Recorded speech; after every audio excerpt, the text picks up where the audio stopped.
Welcome, everyone, to the podcast. Thank you so much for joining me on the show. I am thrilled to be able to dive deep into a really neat topic called Period 9, which I'll get to in just a moment. But I am doing so with a very special guest, Christa Moffat, who is a Chinese astrologer, as well as a certified classical Feng Shui practitioner. And so her passion and purpose is really working to help harness the positive energy of people's environments in their homes, their spaces, to create the desired energy in the home space, as well as, of course, understanding Chinese astrology, which is just a beautiful gift in itself to understand how that all works. And so we're going to talk a little bit about that, how the universe brought her to diving into that. But as well, we're going to talk about something I find really fascinating, which is something called Period 9. Now, I did not know about this concept until Christa brought it up. And it's basically a 180-year cycle. And we are starting to kind of feel the energy moving into Period 9, which we will start in 2024, which is all about fire and transformation. So we're going to talk a little bit about that. But all to say, Christa Moffat, welcome to the show.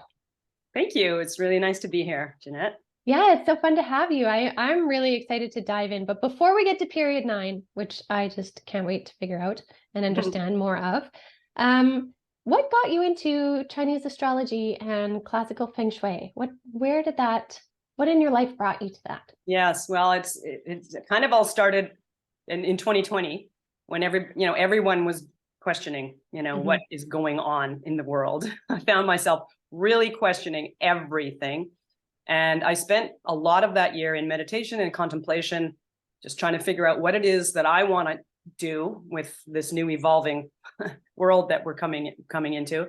And I had a friend who had just been studying Western astrology, and she offered to do a reading for me. And so I sent her my birth chart and my time and everything. And then a couple of days later, we got together to talk about it. And the first thing out of her mouth was, "You need to be an astrologer. It's all over your birth chart." And I was just like, what? I mean, I've always loved Western astrology. I've always been interested in it my whole life. But I have a stellium of planets in Aquarius, and there was a couple of other things happening that were just so apparent to her that this is really a strong, thread in my birth chart. So I started thinking, wow, because I was sort of thinking, I really want to be of service. I really want to change what I'm doing and be of service to humanity. And so I kind of thought, well, she's studying Western astrology. She just finished studying Western astrology. I don't know if I want to copy my friend, but then I also had another friend in Vancouver who was studying Feng Shui and Chinese astrology. And every time I spoke to her, she was on fire. She was so excited about it. And I've always, so I took some time thinking about it, and I've always really felt energy in buildings. Like my space is so important to me. I think I've even said in places that I've quit jobs because the energy of the space was really not good for me.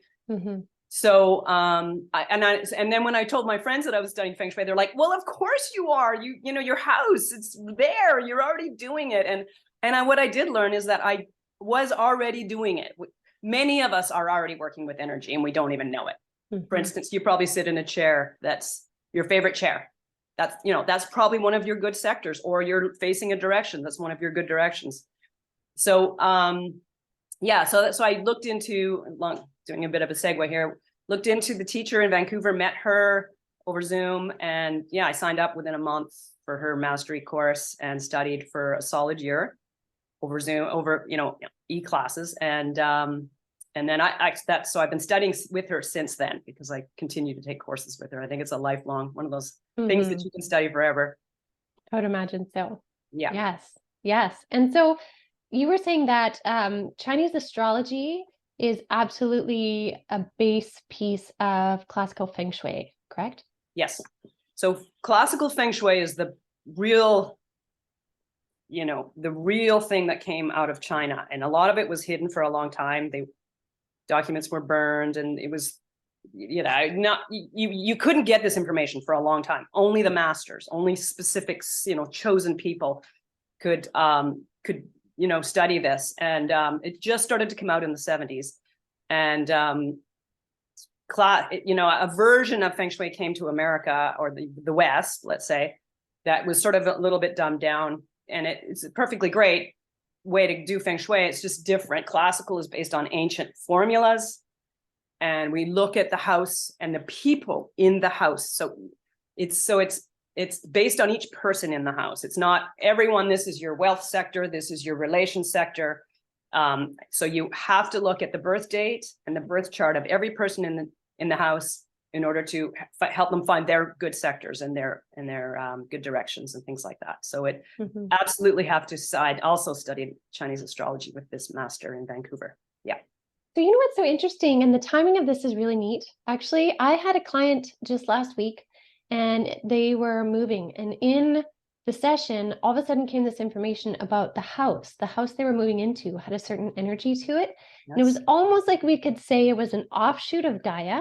So it was like Mother Earth's energy really could permeate this house. So this house was almost like alive, kind of is how I want to say it. Oh. And I hadn't come across that before. I was like, you need to introduce yourself to your house and connect with the energy of your home. Like there's a whole energetics in there. And she's like, oh my gosh, I thought something like that when we went through it and, made the decision to move and all of this. So I find that interesting and how it correlates with what we're talking about right now of like the energetics of the people on that place of land and the directions and like how all of those things have a fit, because it makes sense. There are just some places where some rooms in the house, some positions where a window faces that just feel like your perfect spot.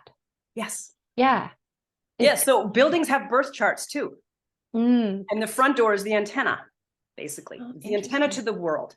Yeah. And the energy of a house, 70%, this is the classics say that 70% of the energy in the house is derived from the forms outside, the land outside the house. So it's really important what you see out your window. So there's certain things that are sha-chi, like telephone poles. Hard not to have those. We all have those. But, if your garbage cans are right, you're looking out your window at your garbage cans, if you can even just tuck them, like you really want to have views out your window sort of that are of beauty, really, as much as possible. Dead trees are a no-no, so absolutely the land, it is the land that accumulates the chi for sure around the house. That's so interesting. Very interesting. Okay. So now let's step a little bit into period 9, because you are, as you were saying before, that there are 9 periods of a 20-year cycle in Chinese metaphysics, and each period brings its own unique energy. So if we are going to be stepping into 9 and fire, what are we currently closing down? If we start there and then transition. Yeah. So 84 to 2000, I think it was 84 to 2024. 94. The last 20 years. 2004. 2004. Thank you. That's simple math, actually. Yeah, right. It's hard to do simple math on the spot. Yeah. So period 8. It was period 8. So it goes 1 through 8. So we're at the top. 9 is the top now, and we go back to 1. So it's also, building. It's accumulating. It's building. So 8 is so each period is represented by a number, an element, family member. A lot of stuff to do with Feng Shui is, the youngest son or the middle son or the oldest son or the father or the mother. All these energies are all sort of come out of this number system. And so period 8 is I think it was the youngest son. And it was earth is the element. And one of the body parts was hands.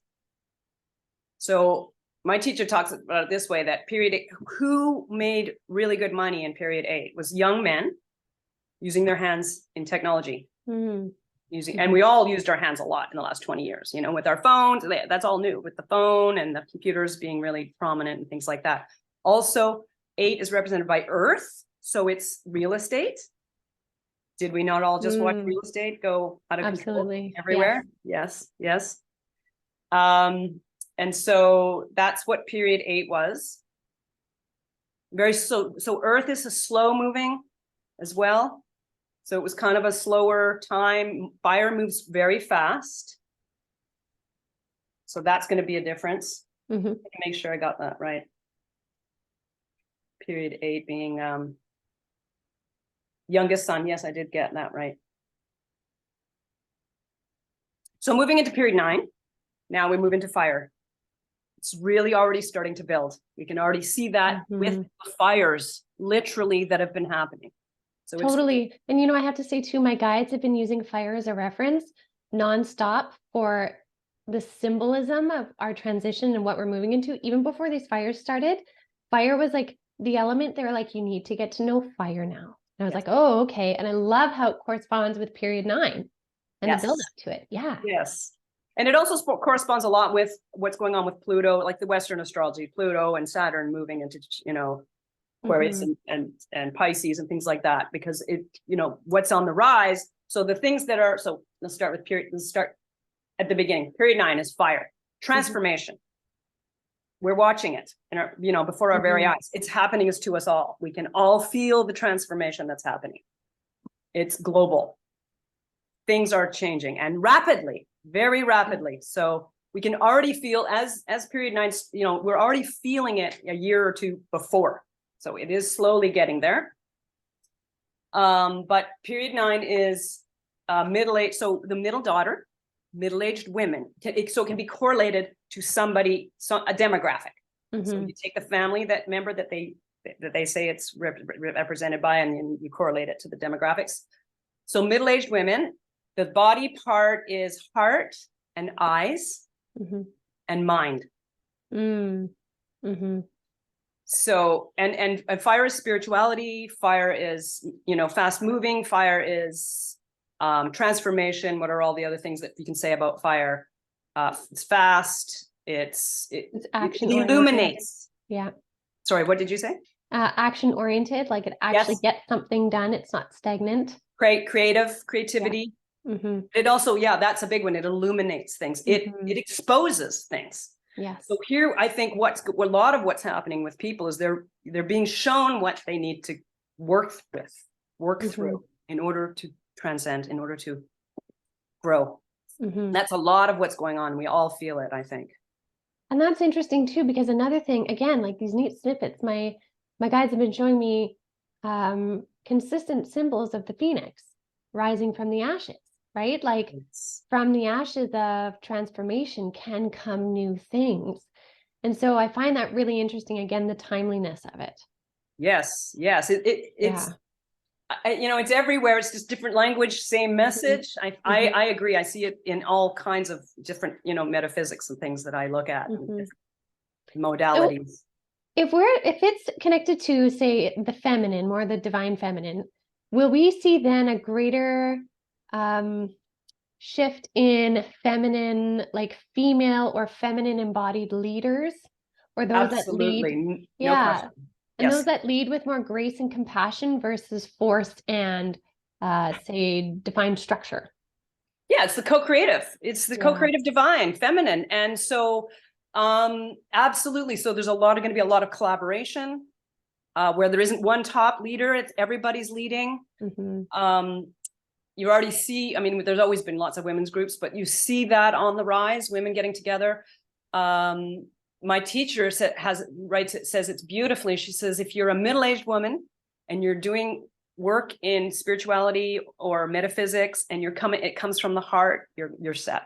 That's beautiful. And I remember being, I chose the right. Right. But I would imagine that would extend to anyone that kind of considers their work to be light worker-esque, right? So like anyone who holds that compassionate heart and say they're a medical doctor or a teacher and they're teaching math or, you know, absolutely. But if they're coming from that open-hearted, compassionate perspective, then they too would be in that right place, right time. Absolutely. Yeah. I agree. Yes. Yes. Yeah. And coming from the heart. Yeah. And probably to be able to bring through these really innovative ideas and these like open-hearted ideas that can then create change in that environment. Yes. Yeah. That's fantastic. Fantastic. So if we're in 9 right now, so until 2044, is period 9. Yes. What happens when you come back to 1 again? Like, what kind of transition is that? It's a good question. I don't know the answer to that, but 1 is water, which is also fast. And it represents wisdom and all kinds of different things. But you're at the top and it's kind of like going back down and up again. So it'll be an interesting time for sure. I haven't done a lot of research on what that transition will be like there. But I think we're going to be different. We're going to be very different. We're going to live in a very different society and culture. I would imagine. And I think it's, I think 9 is going to do a number on us, which I think is going to be amazing. And I'm really excited to be alive right now. Yeah. Yeah. You know what I find interesting too, is if we then look back at Western astrology here for a minute, and on May 16th, as you would know, we have Jupiter that moved into Taurus, Yes. being a real earth sign. Yes. Right? Bringing this kind of abundance and goodness if we're willing to act and do the work with it. So interesting how in this lead up until, because it's in Taurus until May 25th, 2024, how we have this earth energy that's actually kind of like bringing gifts if we're willing to work with it to get us like set and ready and moving in period 9. Yeah, that's beautiful. That's a beautiful analogy. How cool is that? Yes, right? I think actually things are going to start to really move in a good direction.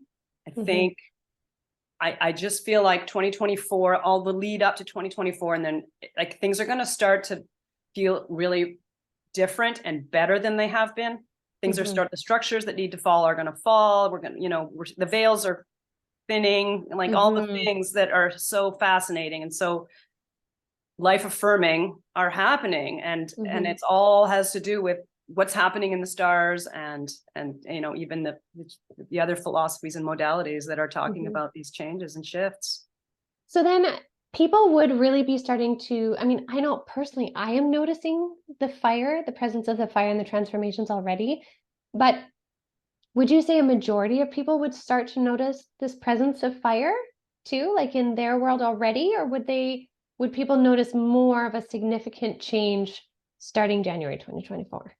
No, I think the build has been happening for a few years, and I think it's really started at the crescendo at 2024 almost, like it really hits. So I think it's a slow build, and even the fires of, I was just reading an article about 2017 when they had some big fires in California. Then that's kind of the beginning of the build for 2024 for period 9. Yeah. So I think if you really thought about it, everybody's feeling it already. Yeah.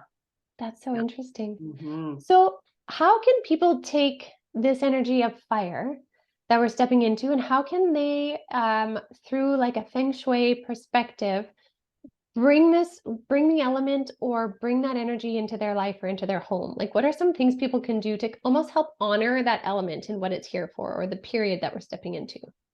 Yeah. So if you, if you need fire in your birth chart, if you're lacking fire, then there's ways to bring that, in. A spiritual practice is one of the things I suggest to people. So I would say that that's really probably first and foremost: meditation, yoga, qigong, whatever attracts you, and then there's other ways. Cooking is actually fire because you're using a hot element, right? So again, I meet a lot of people. It's kind of interesting. If you don't have fire in your chart, a lot of times people like to cook, or if you have a lot of fire, sometimes you like to cook. It just depends how that works. But people are already bringing the element that they need in, often automatically, because we all work with energy. We just don't know it. So cooking is one. Spirituality. I tend to think exercise or sweating is fire. Sex is fire. Orgasm is fire, apparently. So those are some things you can bring in. Spending time in the sun, hot climates. People that have a lot of water or cold charts tend to really love the sun, and it's really good for them to spend time, in warm climates or live in a warm climate. Yeah. That's interesting you say that, because I remember when you did my chart, I didn't have a lot of fire presence. I had wood, I had water, a little bit of metal, but like barely anything for fire. And I am so drawn to heat and sun and warmth and Me all too. of that. Like I just can't get enough. So that's interesting that you say that. Oh, and to get back to your question about how to use it, I just thought of how to use it in your home. So the numbers 1 through 9 are all represented in sectors in your home. It's a flying star system of studying Feng Shui. There's a number of different systems, and 9 is in the south. Oh, interesting. Direct south. So if you can figure out by taking a compass reading at your front door, or figure out, and then you do a little bit of a drawing to figure out where your sectors are, directions, and find out where the south is. And that is that will be the most prominent sector for the next 20 years. And in fact, if your front door is facing south, and this is what Chinese people would be building homes with front doors facing south right now, or looking to buy homes with front doors facing south, because when you have the prominent star at your front door, you got it made. You've got such an edge on everybody. It's really good for your health and wealth and everything. So find the south sector and make sure it's clean, clutter-free, open windows, spend time there. That is the most prominent sector for the next 10 years. And then there's always two more, like the next second most prominent and third most prominent. So in period 8, it's 9 and 1 would be the second and third. And then in period 9, it's 1 and 2 would be the next two prominent sectors. Right. 1 is north and 2 is southwest. Interesting. Yeah. So then for those that aren't buying a house right now and say their backyard faces south, spending time in that position, facing that position, or maybe moving your bed to honor that position kind of thing, would that be something? That depends on the person. Generally, south is good. But if depending on your life gua, which is something I would have to look up based on your birth date, it depends on what direction is really good for this crown chakra when you're lying in your bed to be facing. So it may not be a good sector to sleep in for some people, or a good direction for you to head to face when you're sleeping. So that's dependent. But generally, overall, just spending time in the south, or if you have a door in the south, use the door, open the window. That is generally good for everyone in this time period. Yeah. Oh, that's so interesting and so useful, right? Because everybody can make a point of that, or maybe even set up like a little altar or some extra stones in a window that faces south to honor that. Exactly. So you can use that sector or facing south. Like if you're in a north room, you can get your chair to face south. That also works. Interesting. Yes. That's so fascinating. I love that, because it's like a different angle, but with similar messaging. And you know what I find interesting too? So are you saying that 8 was north? 8 is northeast. Okay. 8 is northeast in the house. Because I noticed again, and I can only reflect on my own experiences with this, but my guides about 5 years ago kept saying, you need to know your north. You need to know your north. And I looked at it in all of the ways, right? Like all the ways we can use it as symbology. But then it changed. And once north was known, then it became south. And so I find it interesting that for the last like 2 years, it's been in very south. And now we're stepping into south. Yes. I'd be curious if anybody else has noticed that, if the directions ever speak to them. I mean, the directions and elements speak to me. But there's now like an invitation to go south, like face south, be south, engage with south. So I find that fascinating. Again, period 9, south. Yes. Yeah. Yes. Interesting. Yes. Okay. So if this is also fire and transformation and spirituality, would it be safe to assume that we will most likely see a big influx in spiritually based businesses, offerings, sacred places like, say, Phoenix, Arizona, that become even greater hotspots for activity? Would we see more increased potentially UFO contact, ET contact? Absolutely. I have no question. I did a reading, just as an example. I did 2 readings for young women in their 30s in the last year, and they have both left jobs and one of them is studying Ayurvedic medicine, and one is studying to be a hypnotherapist. So I absolutely, and it's not, it's not people my age, in their 50s going, I want to contribute finally near the end of my working life. It's young people. And so you probably see it too. I think it's absolutely positively apparent that this is happening, that spirituality is on the rise. I mean, I'm an Aquarius. I haven't been able to talk like this my whole life. I kind of kept it secret, and my whole woo-woo side. And now I feel like I can tell people. And even when I was studying Feng Shui and Chinese astrology, I live in a really small town of 5,000 people, and I'd run into people on the trail, and they'd be like, "What are you doing now, Christa?" Because I always was doing something different. Because I'm a water element mostly, and which is a cloud which needs freedom and likes to move. You can't harness a cloud. They're always on the move. I learned this about myself. And so, you're always doing something different. What are you doing now? And so at first I was kind of like, I'm studying Feng Shui and Chinese astrology. And the response was so amazing. Even, like bloggers and things like that were just like, wow, man, that's so cool. I'd heard about that. That is really interesting. And I was completely blown away by the response. And I do think that it is becoming more mainstream and that more people are getting into it. And absolutely, this is something we're going to see on the rise. For sure. No question.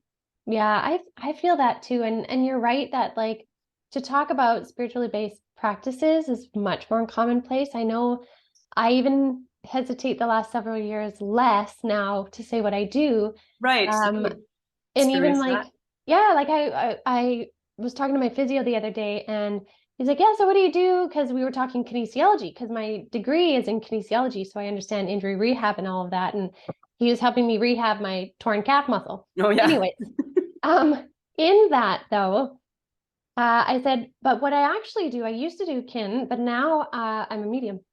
And he was like, oh, that's cool. My wife's totally into that. My family were so open to that and blah, blah. And it just was like normal. And I was like, how cool, because 10 years ago, that was not a normal conversation. And that's only 10 years. No,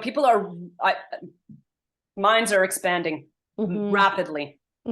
Rapidly. And so okay, this is cool. If you think that in the last 20 years of Earth, period 8, slow moving, we expanded. And so we even take half of that. The last 10 years of that, we're noticing a change.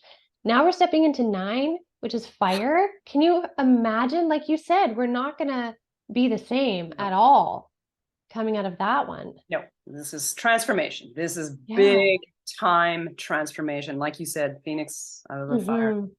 Absolutely timely. Yeah. Like right on time. Yeah. Yes. Fantastic. Yes. That's fantastic. Well, that's so interesting. Any other kind of insights or ideas you wanted to share about that at all? Well, there are some really important industries that are going to thrive in this period. So I had those listed here. So technology, same as Saturn and Pisces, huge technology time. Okay. Because period 9 is ruled by the eyes, beauty, what we see, beauty. So any beauty industry is going to do very well. Makeup artists, that kind of stuff. As women become more leaders, they're going to need more childcare, and home cleaning industries are going to be really on the rise. I think this is kind of nice for people to know. Agriculture is shifting and changing. It's going to get sort of more community-based, I think. Medical, so eyes and heart. And unfortunately, mental health is going to still continue to be a problem because it is ruled by fire. But hopefully there's some, innovations there as far as how we treat that. So that's wonderful. They claim that divorce might go up. Okay. Yeah. Transformation. Women claim their power. Yeah. So the law industry is going to thrive. Banking and finance, as it shifts and innovates with technology, as we see already, that's changing. And alternative wellness is the 9th. So yes, I could see that. Yeah. Spirit has been talking a lot about alternative wellness for sure, and how that's really wanting to come back to equal the Western medicine, like the value in Western medicine can be equaled to the value of alternative modalities, healing practices, and all of that, in all of the many ways. So Oh, yeah, yeah. I resonate with that. I think it's so important that we get back to that. And I think it's part of the spiritual awakening that we're all having. We're coming back to nature and back to the old ways of healing. And women are remembering through their ancestors and all the ways of how to heal, because we have always been healers. And for a long time, we were banned because of it and burned at the stake and things like that. So that is also coming up with the women rising, women energy, feminine energy. And, you know, with that fire element too, another thing that my guides had mentioned that fits this too with alternative wellness is laser therapy type things. I think I talked about this in January, and their insights for this year was like an increase in laser therapy modalities. I don't know what they are, but like ways to treat things through laser alone. Heat. Well, the laser is like a fire wand, basically. Exactly. Right? Yeah. So yeah, that I'm sure that's on the rise. I actually know someone that has one that helps people with it, with you know, all kinds of aches and pains, and it's supposed to be very good. And I've dogs, they use it on animals, and yeah, absolutely. Amazing. Yeah. Beautiful. Any other tidbits you wanted to add? I think it's just the only other thing that's really important in my mind is the collaboration side of things, how we're moving into co-creative and collaborative time, no top down.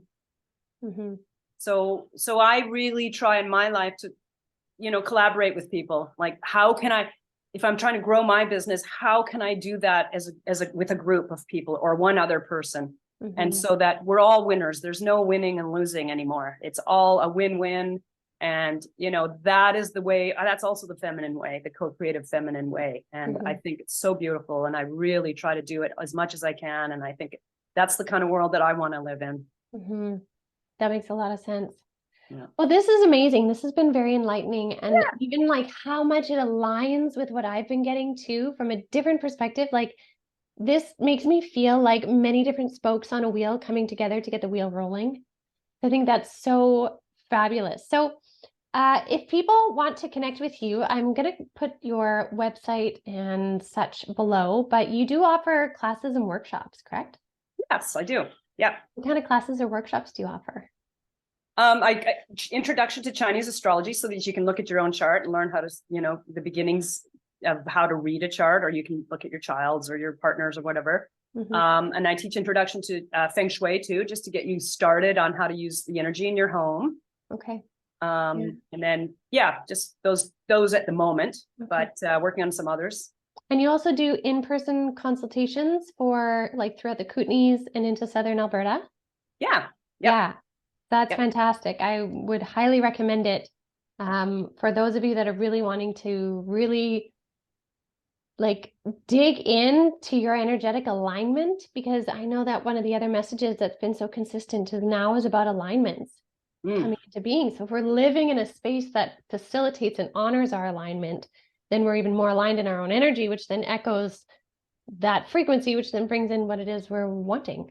So I would definitely recommend it. Yes. Yeah. So Feng Shui and Chinese astrology. Yeah. Wonderful. Yeah. Okay. All right. Well, thank you so much for joining me on the show. This has been lovely and so informative. And thank you to all of you listening. And definitely check out Christa's stuff and her website. Lots of info there. And I will see you all next week. Thank you, Ginette.